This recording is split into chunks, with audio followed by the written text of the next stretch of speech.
Hey, welcome, boys and girls, to Elevating Your Voice. This is Monday, February 2nd. Yes, congratulations. We've all made it to February. Only 11 months to go until 2027. Woo! Today we have on the show none other than the dapper looking. My wife is very happy you stopped the twirl up mustache. When she saw you at the funeral, she's like, "Oh, the first thing she said, oh, I'm glad you stopped that twirl mustache." It So goes in she's not phases, a sometimes she's longer. not a sometimes fan. shorter. She's not a fan. March Anyway. is just around the corner. It's coming back in March.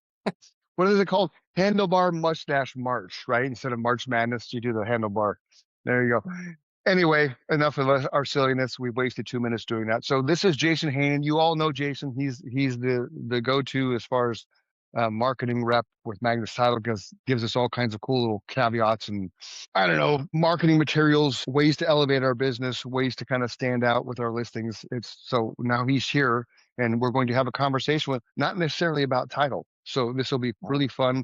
We're going to deep dive into his background, what makes him tick, why he's here, and all the things that he wants to share with us. Jason, give us your elevator speech, who you are, where you come from, and all that fun stuff. The best dressed man in title. You forgot the wine also. So the wine, resources, the wine. Well, bottles of wine. Yeah, I don't drink, man. I don't.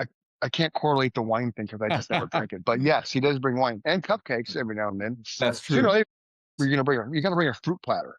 Bring a fruit platter. For I might have done that. I brought cheese and charcuterie before. I mean, I'm basically a jack of all trades. I mean, title is like the last thing I do. I'm a caterer. I didn't know this. And Jason is the 2025 Vendor of the Year. Congratulations. Yes. I would like to express my appreciation for that. Yeah. Yeah. I couldn't make the awards, so I'm sorry I missed that. But congratulations. That's fantastic. Thank you. You were missed. Yeah, you were spoken of very fondly, Chris. So yeah, I'll make my intro kind of short and won't go too much into it. First of all, thanks for having me on the show. I think this is awesome. I've been really excited about it.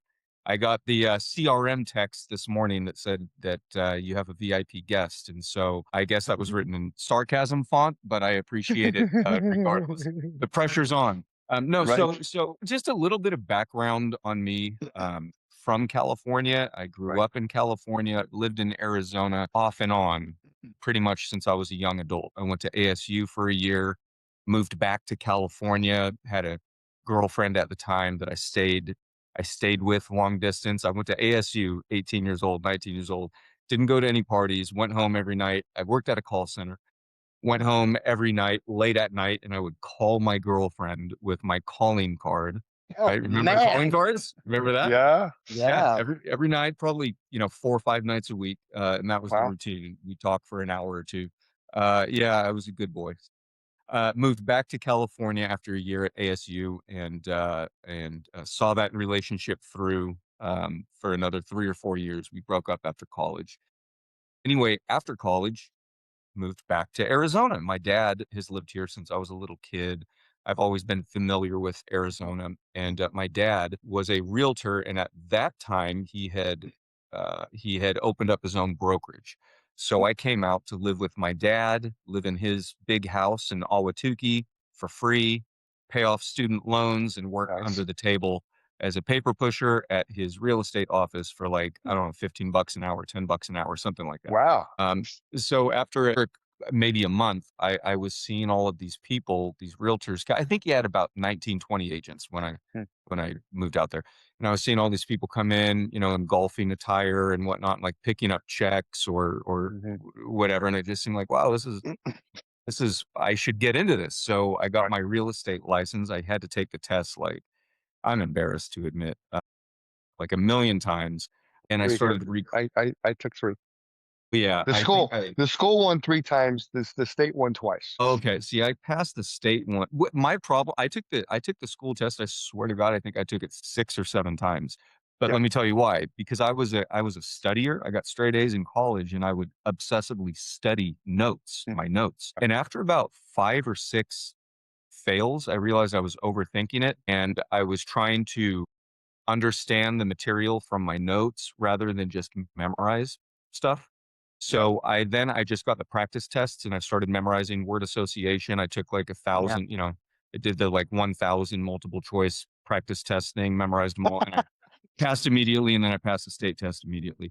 Anyway, I just suck at tests personally. That's my yeah, problem. I'm a good test taker, but it's Terrible. just because I overstudy. But anyway, got my license and I started recruiting agents, and I recruited about 50 agents to my dad's Wow. company. Most of them were new agents. And so I then had to train them because my dad didn't have the patience for it. So then I had to start actually getting out, door knocking, cold calling, doing all that stuff so I could relate to the agents and so that I could practice what I was preaching. Right. And so Nice. it was about a 2.5 year period that I lived out here. And it was just kind of drinking from a fire hose. I moved back to California, got an agent, ended up falling into a fairly, I'd say, successful acting career, mostly commercials. And that's not necessarily a career, but it's money. It's like gig work. It can Each pay the commercial bills. pays the bills. And commercials pay better than, a lot of TV and movies, unless you're one of the lead, Right. characters. So I did like something like 22, 23 national commercials, and Nice. and I got my real estate license in California, Los Angeles as well. Ultimately, wanted to leave LA. Things are just too crazy out there. Saw one too many hypodermic needles, and I mean on the street. We figured. We weren't thinking it was in the army. Yeah. But so things got weird, wanted to leave, came out here to visit my dad in 2017, went to lunch with an old friend, that being Cobra. She owns Magnus Title. She offered me the job as a marketing rep, a marketing manager for Magnus. And I think a month later, I was here. That's my background. Right on. I'm adjusting Awesome. my life. And so Go ahead. you have a very unique position of working with a lot of agents and seeing a whole bunch of different styles of agents. And I think that's so great that you're going to talk to us about kind of what you see from an outside perspective. And I love how in your notes that you sent us, you have these kind of titles for these agents, right? Own your own business agents, word of mouth agents, the side hustle agents. Talk to us a little bit. I'm glad you read over those. Yeah, those are kind of my archetypes that I encounter. And it doesn't mean every single agent fits into one of these. It doesn't mean this covers everything. Some people are a blend of a couple different ones, but I've probably had, I've had well over 1,000 one-on-one meetings over the last 8.5 years. I've had a million lunch and learn. I've met so many agents, and they tend to fall into these categories. So yeah, I'll pull them up on my phone. Yeah. And what I loved when you wrote this, that, as you said, not everybody falls into one, or maybe that there's a blend, but at the same time, every agent, there's a pro and a con to that type of agent, right? And so it's not a matter of, you have to be this agent. You could be a really good side hustle agent, and that's fine, right? If that's your business. But there's also some cons to that, right? So let's go through. Let's start off with the first one, the business owner agent. Tell us a little bit about that person, that agent that you encountered. Yeah, and you're absolutely right, Marco. I think there's pros and cons to all of these, and any and every personality type and management style. So some of them might sound a little snarky or a little, but there are benefits to even the ones that sound a little bit snarky. So yeah, I'll take you through. You said the business owner agent. You want to start? Yeah, let's start from the top. Okay. This type of agent treats their job like a business, because that's what it is. You're a business owner, and this type of agent is very cognizant of that. They rarely take days off. They work like, a restaurant owner would work. They're up and at it but they're at the restaurant at 7 a.m. opening it up and opening up for business by 8 a.m. They are very regimented. They track their progress. They, have good bookkeeping skills. They usually have an assistant, maybe a designated TC, and possibly a few other kind of hands on deck. So they oftentimes have a small team. And I'd say the strengths are that they have reasonable goals for growth. They understand, as a business owner, they understand that, they aren't going to necessarily quadruple their business in one quarter, because they've been building this slowly but surely, and they understand the importance of consistency, and that slow growth is good growth. They're long-term oriented.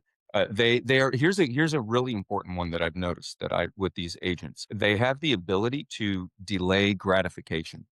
So they are able to put off short-term pleasure seeking for long-term goals and growth. And that's a big one. That's probably the number one determining factor between a business owner agent and a lot of the other types that don't necessarily treat it like a business. It's the ability to That's delay interesting. gratification. And Now, kind of when you say with the teams, not to interrupt you, when you say they have 3 or 4 people beneath them, the people beneath them, are they typically like a buyer showing agent or a listing agent? So where the business mindset is, I'm running the business. I'm going to feed you listing leads. You're going to go conquer those. I'm going to feed you buyers. You're going to go put them under contract. I'm going to oversee the whole thing. Yes, Okay. exactly. Oftentimes, more times than not, it's a buyer's agent just because they don't have the time to drive around, Right. especially when buyers are super able to be super Needy. choosy. But yeah, TC, a buyer's agent, sometimes a listing agent. Oftentimes they'll have a marketing person I devoted was just just going to to ask. them. Yeah, so maybe a part-time, sometimes a full-time marketing person that they have on salary, which I think if the marketing person is leveraged properly, that can be great. But a lot of times I notice that some of the marketing assistants that they have I can do all of that same stuff. We have designers, we have courier service, we have a commercial grade print facility. I can get data. A lot of that stuff I can do for them, but a good marketing assistant will go above and beyond for a team. They'll do things that I don't, that are outside of my wheelhouse and outside of my resources. They'll run social media ads. They'll curate the branding, the logos, things like that. They'll arrange events. Yeah. They'll coordinate events. And some of the challenges I think with the business owner agent is that they're oftentimes too rigid in their business model, and they don't evolve and they don't shift or pivot when they should, because, and especially the older you get, and you might have had 3, 4, 5 years, 6 years, 10 years operating a certain way and it's been successful, but with technology and markets changing and with AI, and maybe you should shift, but you're sort of becoming calcified in your routines, and it's hard to teach an old dog new tricks. That's the biggest problem I see with the business owner agent, is that they fail to evolve. Interesting. And oftentimes they lead with expenses. They have expenses that are just unnecessary. So Interesting. Yeah, and to your point, they're reluctant to pivot because they've built this system and they've invested so much in that system that they're like, it's worked for so many years. I don't want to go through that again, right? Yep. Awesome. So it's like going to the gym or like a workout. That's how I kind of see it. And again, I'm no expert at all in real estate. I'm not here to preach to. I'm just sharing. So I'm just reflecting what I see out there at meetings and at when I'm with teams and I'm helping them with their business development. This is what I see. But you are an expert in a way, because you're looking at all these different approaches to the business, and because you see all the different approaches from business from outside looking in, you can tell which ones are more successful than the others. You can tell which ones systems that they're working with are more beneficial than the others. So you may not be a realtor anymore. You may not be hands-on in those different types of agents that you're looking at. What you call the architect of them. You still have that insight because you're talking to them, you're meeting with them one-on-one, you're helping them with whatever they need help with from a business standpoint. So you are seeing what works the and what doesn't. inside. Yeah. The Jeffrey Epstein of the real estate world. Yeah, exactly. You know what? I have that on my business. I have that on my business book.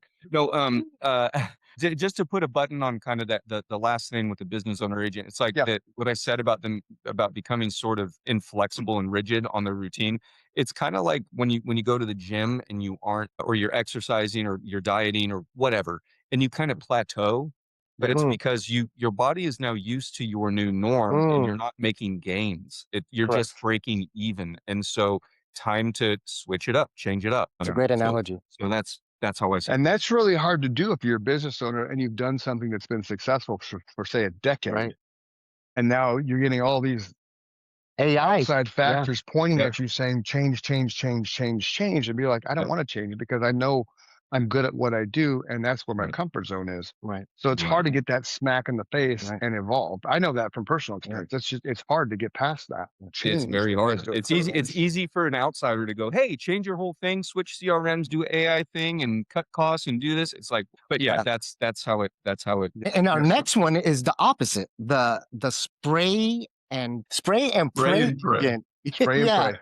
So talk to us about that one. Yep.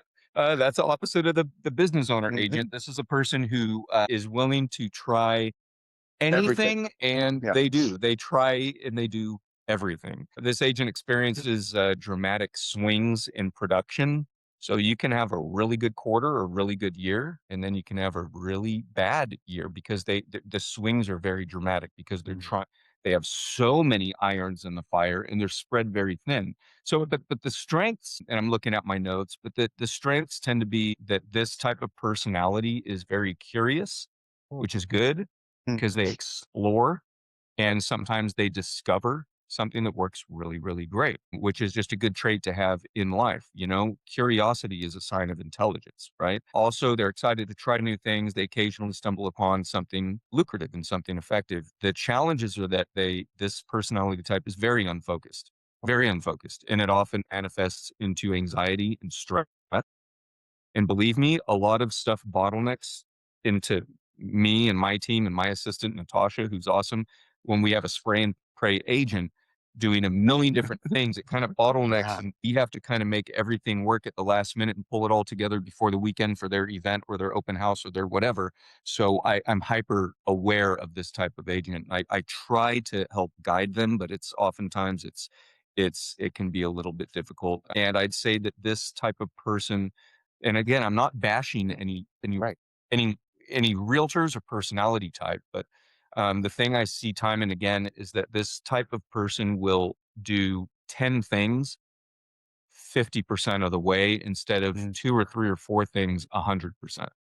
Interesting. Yeah. You know, one of the things at my last team was, and not to bash my last team, it was a really good team. Oh, you're bashing them, Mark. I am bashing them, but one of the things was I felt like every month there was some new thing that we were bringing in, and there's a new CRM, a new thing we're developing. And I'm like, hold on.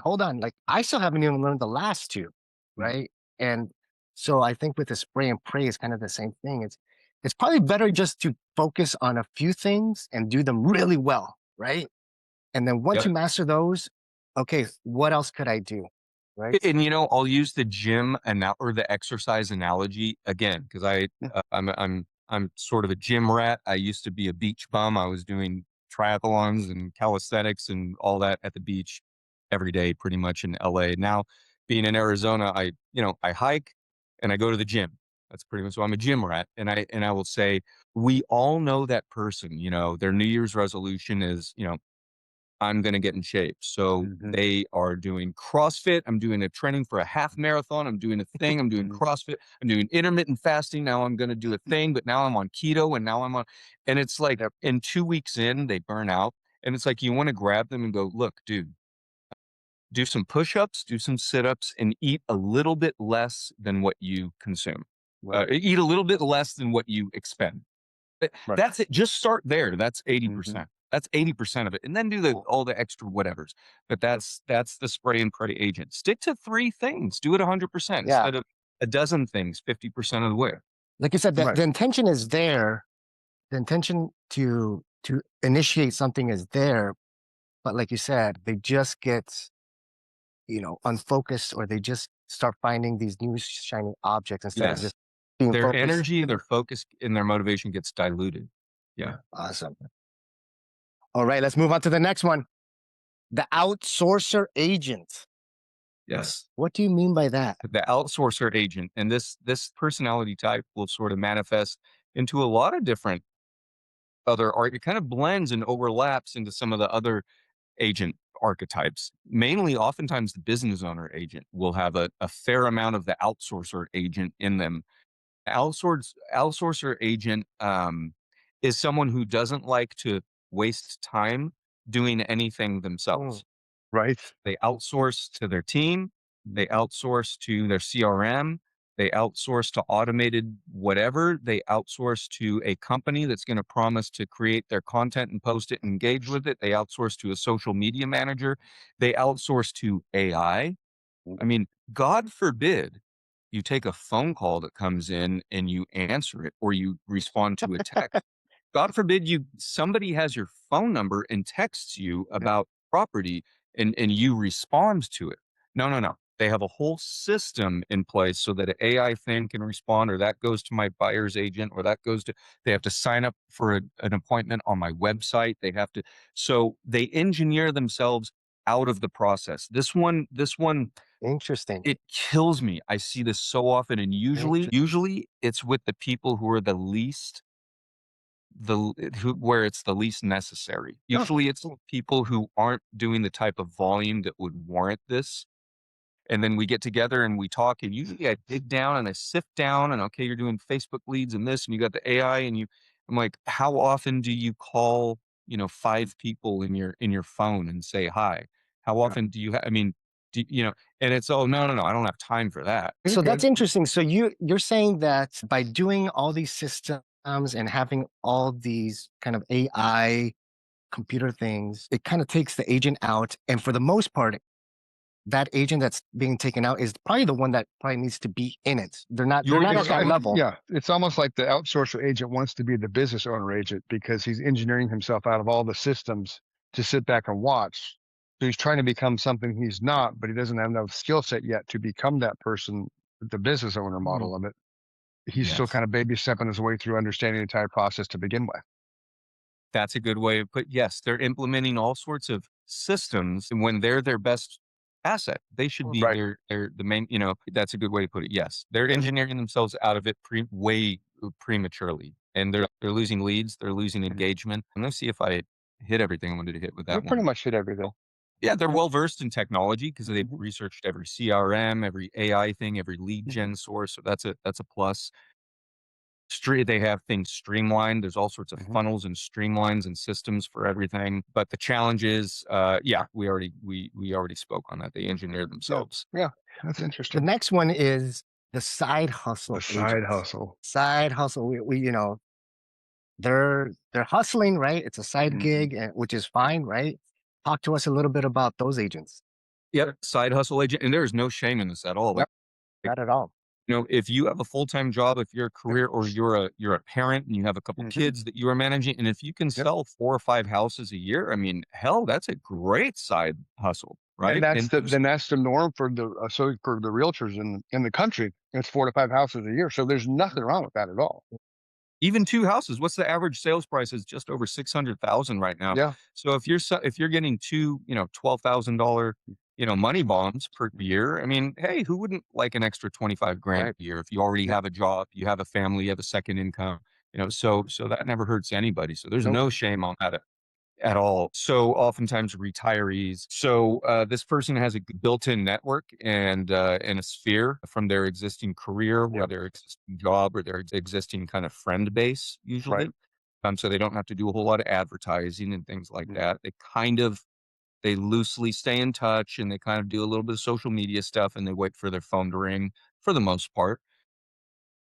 The challenges are that they usually fail to implement super basic and super easy systems that could maybe take them from 1 or 2 deals a year to 4 or 5 deals a year. Yeah. I'm talking super basic stuff like a meaningful, intentional email newsletter, like some intentional social media stuff that they usually fail to do because they're always worried about, like, well, I don't want to push real estate too hard, or well, I already have a job at XYZ company, so I don't want to like be the realtor guy when I'm really the manager at Honeywell, whatever. Yeah, So they fail to do basic things that could stir the pot a bit, including just, maybe once a month making phone calls to their friend base and saying, hey, remember, I'm a realtor, so I can help you out if you need any help. So those are the challenges I see with that type. the side hustle. Yeah, and I actually have a good friend that's a side hustle agent. She, first 2 years of my real estate career, she just sent me referrals. She just has a real estate license. She doesn't do any transactions. She just, hey, look, Marco, I'll send you, if I know of somebody that wants to buy a house, I'll send it to you. You just give me 25%. I was like, yeah. And so in those 2 years, she sent me 4. And so she got, like you said, those money bombs. Yeah. For just having her license. For doing nothing. $12,000 commission, 25% of that is what, $3,000, and she sends you 4, so she made 12 grand doing nothing except funneling leads in and then saying, yeah, Bob, I have my partner can help you. Yeah. Yeah. So it makes sense. It could just be so much more. Again, the difficult thing that I see them struggle with are basic systems: email newsletter, follow-ups, and reaching out, maybe some social media. being a little more proactive. Yeah.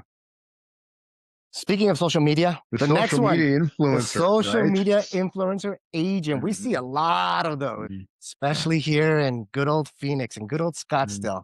Talk to us about that, Jason.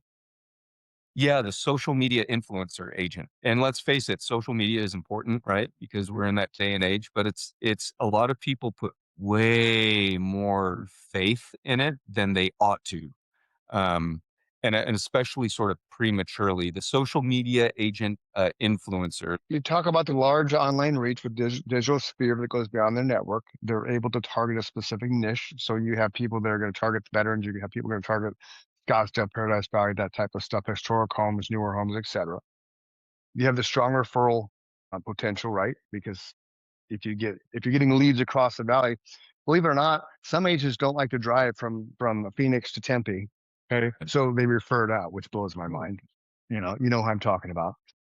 Yeah, Right? yeah, that's right. Yeah, a long digital reach, able to network, referrals. I know a lot of people that have, would it be inter or intra, that have out of state referral partners, and they're Right. people they've just met on social media. I will tell you this: my sister moved to Florida from Flagstaff to Florida year and a half ago. She moved there, and then like the next day after they closed on their house, the big hurricane hit, and like it Oh, was. She was having like a nervous breakdown. They had to drive to Georgia and stay in a hotel. It's crazy, but everything's okay now.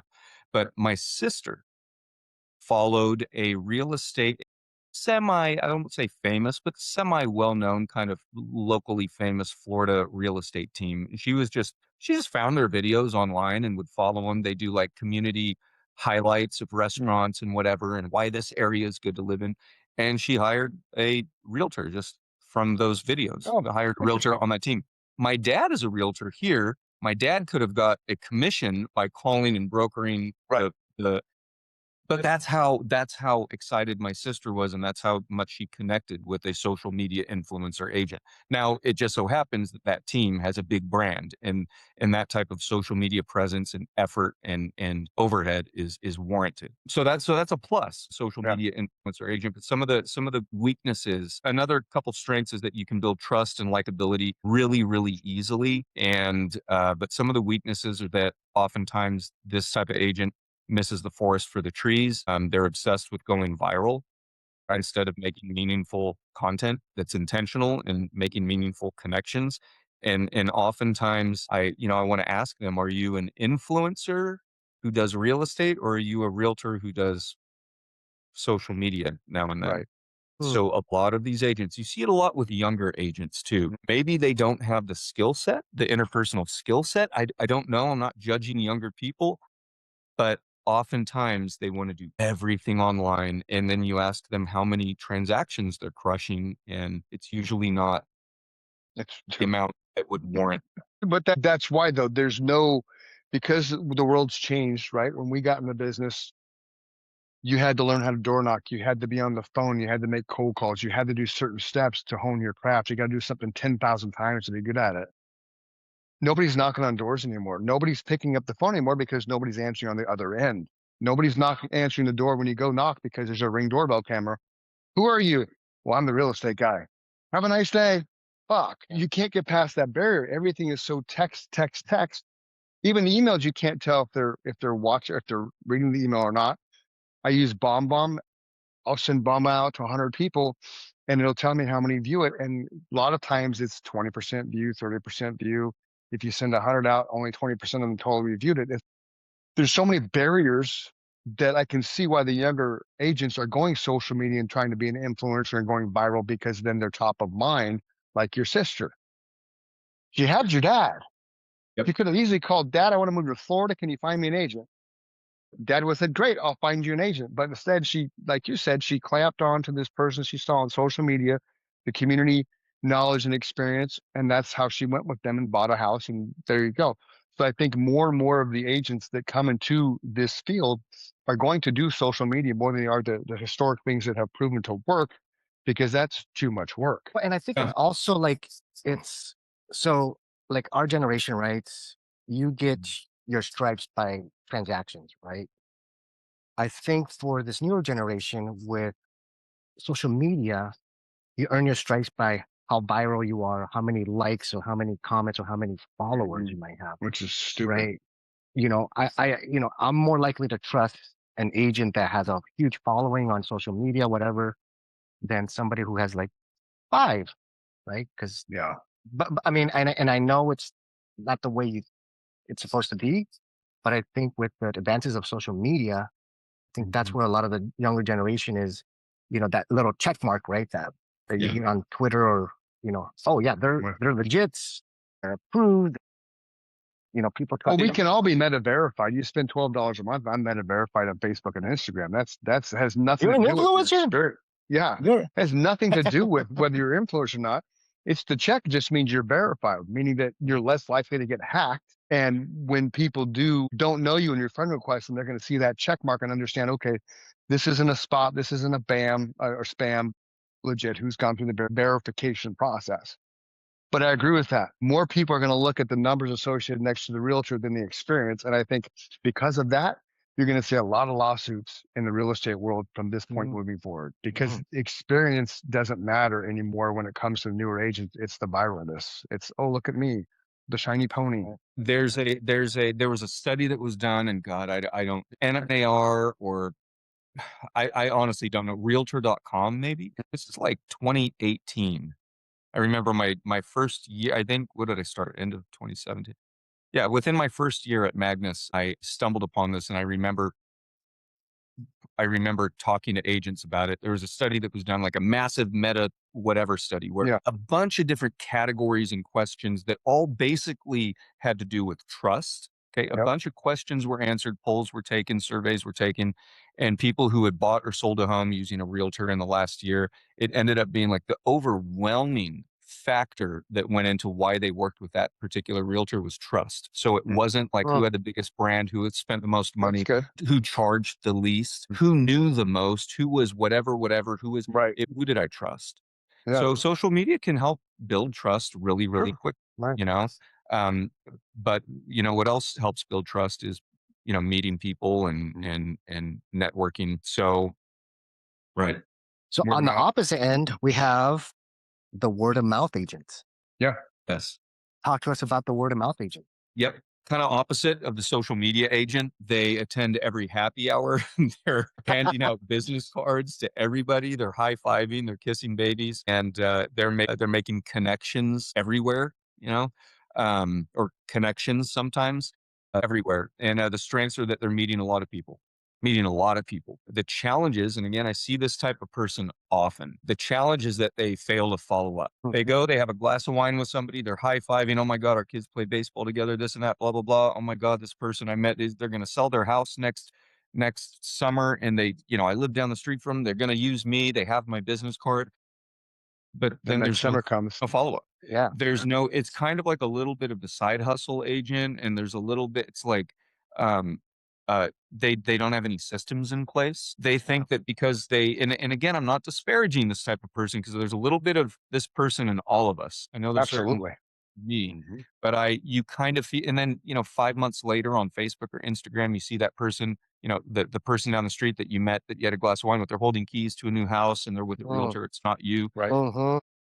Because you're not as interesting as you think you are. So when you meet someone and you make a good impression, that person doesn't have your business card pinned to their fridge for 6 months. You have just barely broken the ice, and they've allowed you. They said, hey, that guy Marco, or that guy Chris, or that guy Nick, or that guy Jason was kind of cool. They're a realtor, and they're primed for a couple days or a week, and then you kind of fall off the radar if you aren't keeping in contact. And I won't get into all the different systems and stuff, but there's some basic, easy things and strategies to stay in someone's orbit. Now, you're coming about being pinned to the refrigerator. Okay. See that, but I'm pinned to the refrigerator, but still, somebody in my neighborhood just put their house up on the market for 1.3 million. It's not worth 1.3 million. I don't know what dope the agent was smoking.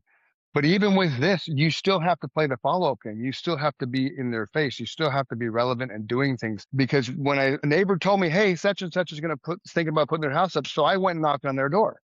They didn't answer. I put one of my real estate guy bags on it with a nice little letter saying, hey, I know you know me because of the magnets, right?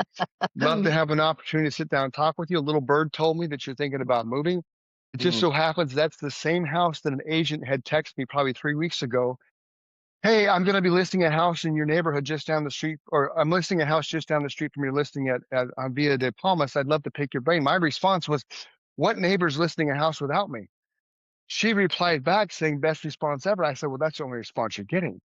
I'm not going to help you, give you insight into this neighborhood. And she literally, the house is overpriced by at least $400,000.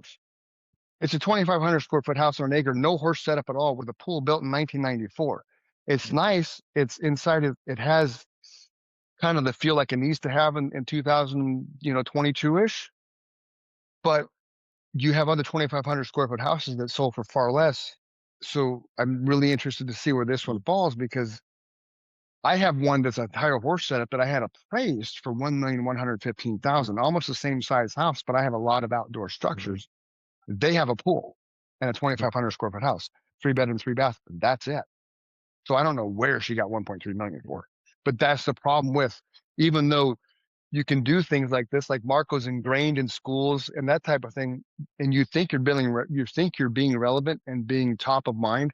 They walk by this every day because it has the irrigation schedule. It clearly states, I'm not just another neighbor, I'm your realtor, but they still chose this other person, and they lived in the house. I think they're the second owners. So since 98, I think. So they probably are not using the same realtor they used to buy it. So it's just kind of one of those things, but I get what you're saying for sure. What, Chris? So the brilliance with that irrigation schedule is that it's one item that sits there, and it's kind of it's stationary, it's static, but it's something they have to go back to time and time again. So every time they go back to it, you're following up with them in a sense. Oh yeah, yeah. But see, even you found ways to follow up with people, even though you handed out the card. You still found ways to follow up by knocking on the door and saying, I know you know me, you've seen my stuff. By the way, still have this. Did you throw it away? Here's another one. So it's just a way of following up. And that, so yeah, as opposed to, I gave them my thing once and they're going to call me for sure. Yeah. And they're not. Mark Voss has a question. Jason, are newbies a separate category? That's a good question. New agents are the wild card. I find a lot of the social media influencer agent in younger agents, and I try as hard as I can to shake that out of them. And I basically tell them, this is what I tell them: you have to earn the right to expect people to pay attention to you on social media. That's what I tell love them. that. Yeah. You got to make an impact before they give a shit about what cute little thing you're doing on social media because you got your license 2 days ago. Unless you're a female agent and you're 23 years old and you have all the assets, then that's true. And that's the caveat. And I'm not being chauvinistic. I'm not being that guy, but it's anybody will tell you in the business world, if I'm here and a hot little 23-year-old is here and we both have the same knowledge, we're not going to be the ones that they have that they put their eyes on. But on a serious note, it always concerns me, and I do mention this to newer agents that are young and attractive, that are putting themselves out there in all of their cute little outfits and everything on social media. I tell them, like, you don't know who's going to see that, and you don't know who's going to look you up and visit one of your open houses. So present yourself in a confident a position of authority and professional,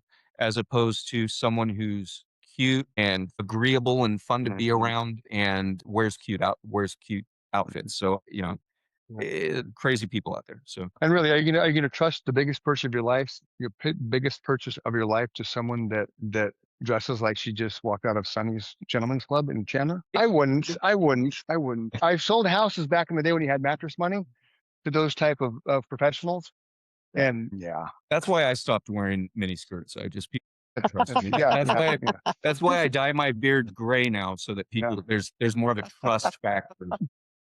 Absolutely. Total trust factor now. Jason, let's get into the last one. The last agent parallel type, paralysis by analysis agents. There's a lot of them. the paralysis by analysis agent. And I think we've probably all been there. Usually it's with newer agents or agents, a lot of times older agents that are now starting to try to do something different and shift gears. The paralysis by analysis agent, they're constantly trying to learn how to ride a bike by reading a book about riding a bike.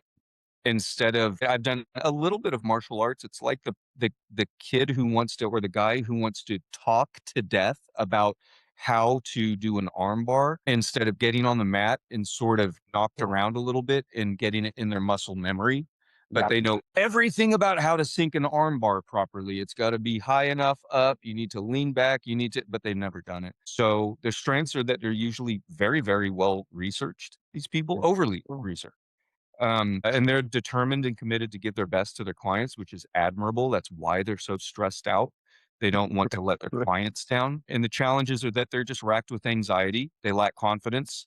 They are expecting to fail instead of expecting to win. Interesting. And they miss out on opportunities. I'm a firm believer, and again, I'm no real estate coach, but just in life in general, I realized in my 20s, if you know, my philosophy is if you feel comfortable with about 80% of a subject, just wing the 20%. Learn that other 20% as you go. Yeah. And if you get caught flat-footed and you don't know something 1 out of 5 times with that 20%, call a mentor, call your friend, call Nick, call Chris, call Marco, and get it figured out. And just be honest with the person on the other end and say, that's an interesting point. Haven't And encountered it. they're gonna respect you more by saying, you know what, that's a great question. Before Absolutely. I answer, I'm gonna go lean on somebody who's been doing this for twice as long as I have, just to make sure I'm getting the right response to you, because I know how valuable that answer is gonna be. I've done that. And when it you're tricked honest, us. and when you're honest, people tend to trust you more, and Yep. trust is the most important factor And to choosing a it's real more estate. respect Yeah. too. It's Yeah. a whole new level of respect too, because they're realizing, okay, this is something out of his scope, but he's still going to get the answer and he's going to share that with me, and then we're going to learn together. And I'll tell them that's a great question. That's a video. You just gave me another video content because nobody's asked me that. You know, this is how I would respond to that, and then and then legit, I'll make a video out of it. And this It almost feels like a team, like a team effort. Yeah. Give them ownership to it. This kind of actually reminds me of a buyer, maybe a first-time buyer too, right? Where they feel like they need to know everything about all things contract, the house, all this before they make that move. And instead of relying on their agent, right? Right. They So listen to mom and dad and brother and sister and their Uncle Joe, who lives in Iowa, who was a realtor for 20 years, 15 years ago. Yeah. And their dad who attended the inspection. Right. He knows everything. He's never swung a hammer in his life, because he's that guy that just works behind the counter, but he knows everything about the house now. this was so insightful, Jason. When you sent the text about all these, I was like, wow, this is just so much insight, because when you're going through all of these, I felt like I'm a little bit of all of them, and I'm a little bit of not all of them, if that makes sense. I can see myself in each one of those, Marco. but it's It does. seen from the, working with agents from an outside perspective. It's so cool that you get to see these different types of agents, and you as a title rep probably are able to, okay, I've sat with this guy for 5 minutes. I know what kind of person he is. Here's how I need to direct his marketing plan. Is that correct? Yes, I usually, and again, this sounds like sort of like I'm trying to pump myself up or compliment You're not. myself. We know you. Myself. Don't worry about that. We all know you. Just rip it off. Yeah, like I have no self-confidence, guys. Don't worry. No, but I've without even realizing it now, most of the time when I have one-on-ones with agents, within 10 minutes, I know what sort of kind of overlapping parts of their personalities are these archetypes. And that's why I used to spend 2 hours with people, and I was kind of taking a lot of notes all over the place. And now I kind of distill it down, and I say, okay, it sounds like you're this type and you're doing this type of thing. Let's do more of this and let's do less of this. And it also sounds like you got a little bit of this over here going on. Let's do a little bit more of that, but a little bit less of this. I try to just calibrate those little dials, and I can see who has what traits in them usually. And I think it's beneficial for agents to know what type of agent they are, right? A lot of us think about, well, what are my weaknesses? But why not just work on your strengths? What do you, if you're a word of mouth agent and Yes. you're really good at that, Yes. develop that, to the 10 and then work on the weaknesses, right? Yes. If you're a word of mouth agent, you don't need to spend $300 a month on social media ads. If Okay. you're the word of mouth agent, do more of the word of mouth stuff, but just implement the follow-up procedures. Sprinkle in Right. a little bit of social media so that's there. But you see, yes, exactly. You're absolutely right. Find the strengths, zero in on it, amplify it, and then implement the little missing parts, the connective tissue to pull it all together. We have about 10 minutes left. So what do you want to touch on from a title aspect of the programs you have, some apps you have, any type of insightful tools that we can implement in our business that we may not know about yet or may not be using? Yeah, let's see. Well, I'll share a couple like unique little projects or value propositions, things that I've encountered and that I've helped agents with before. These are sort of one-off things as opposed to Cool. bigger, broader things. I'll touch on it for 1 minute. Some of the things that people should be leveraging from me, some of our tools. First of all, we have about half a dozen professional graphics designers that are actually in-house that work Right. for us in Ahwatukee. We have a professional grade print facility. I can't tell you how many times agents don't realize that we can print high grade, really awesome quality, full bleed, thick cardstock materials for their marketing, whether it's postcards or flyers or door jammers or door hangers or brochures, data. If people aren't using data, if you aren't if you want to get homeowner information, names, addresses, emails, phone numbers for any particular neighborhood, including your farm, talk to me about it. If you want to know what turnover rate is for any particular neighborhood, including your own farm or your own neighborhood, ask me about it. So all of that technology, print, design, we have a really good app which runs, there's about 25 different calculators that it runs, including buyer calculators and net sheets. It does social media stuff. It does all sorts of things. It's really cool. Yep. So those things people should be leveraging from us if they don't already. But some of the cool little quick one-off things, I wrote some notes down that I've helped other agents with in the past that are fun that people might want to use. When you're door knocking and you're leaving a flyer or you're leaving an invite to an open house, let's say, or you have a coming soon. Usually this works for like little neighborhood previews, exclusive open houses when you have a coming soon and you want to get chummy with the neighbors. What I found works is if you print, 20 or 30 or of the collaterals, the items that you're going to hand out, instead of just handing it out, go to FedEx or Kinko's and spend, $20 on, 30 or 40 of those full size envelopes that look like FedEx envelopes. Put the materials in there and seal it. And when you knock on the door, you can talk to the person and give it to them. But more times than not, you're not going to get in touch with somebody. So leave it on their doorstep, show it to them on the Ring camera, and leave it there. People will look at that. They will open it and they will That's look at it brilliant. and pay attention to it. That's And a I good idea. discovered this a long time ago when I was doing a door knocking campaign with somebody, and they didn't have we didn't have the envelopes, the little manila envelopes. So we just went at the last second, got a bunch of these big chunky things from FedEx, and like everybody opened the stuff. People were calling them, people went to the open house, they went to Nice. so it ended up being kind of a happy accident. Wow. So there's also another phrase that I think is invaluable as opposed to, coming soon, just listed, or find a way to use this phrase on your marketing. Did you hear what your neighbors just did? Nice. Try that. Ooh, Yeah. I Did you like hear what that. your neighbors just did? Or any variation. Did you hear what your neighbors did this weekend? Did you hear what did you hear what That's cool. I like your it. neighbors listed their home? Whatever. You can fill in the blank. Right. Try that. Did you hear what your neighbors did? Or did you hear what happened on Saturday? People are nosy. People are nosy. Yeah. Oh, yeah. Nosy, super nosy. Yeah. That's awesome. Another thing that I'm just throwing out tidbits, things Yeah. that are sort of like another fun one for cold calling or even for door knocking. Again, you could ask me, Jason, give me the top 10 equity holders in my farm, top 20, top 30 equity holders in my farm. Here's a great a cold calling script. It is not a sales call. This is not a sales call. This is an anti-sales call. It has nothing to do with sales. If they're interested in sales talk, let them talk. But otherwise, Yeah.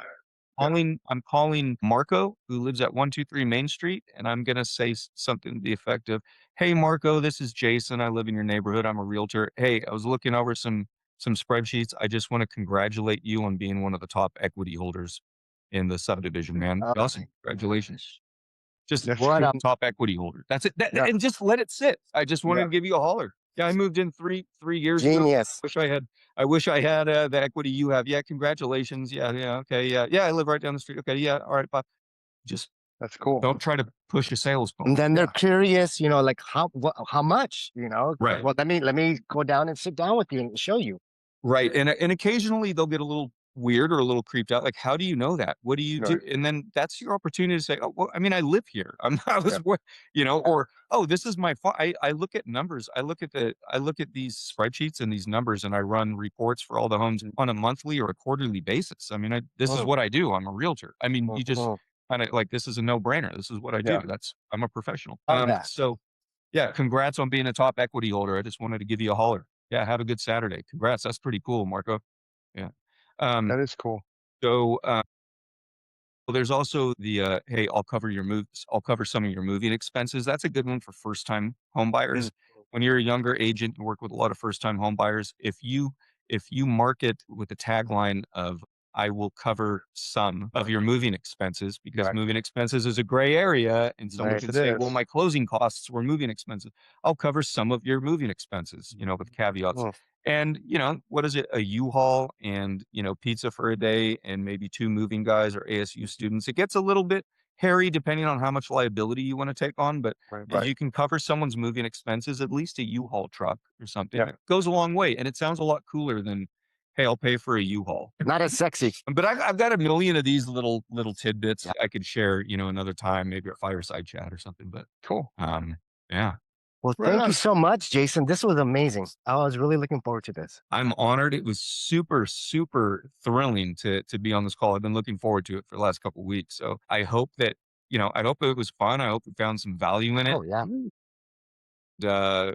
Yeah, I just think that, why not work with people that you like and people you enjoy and have fun doing it? Be creative, So Yeah. Exactly.